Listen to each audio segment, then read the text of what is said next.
Here we've got Xiaomi Redmi Note 6 Pro, and let me show you how to change language on the following device. So at first let's open the settings, then find and select additional settings. Here click on languages and input, and smoothly by tapping on languages you can come along with the whole list of languages. So just come along with them and then pick the one that you would like to apply. So let me choose, for example, Croatian.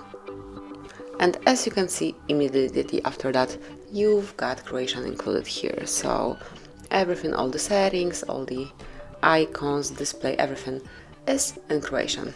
Here you can check it. And then if you would like to go back to English, or maybe you would like to change language again, just open the settings one more time, find and pick additional settings, and then select language and input. Now select languages and choose the one that you would like to apply now, and I will pick English. And as you can see, right now you've got English back. So this is it.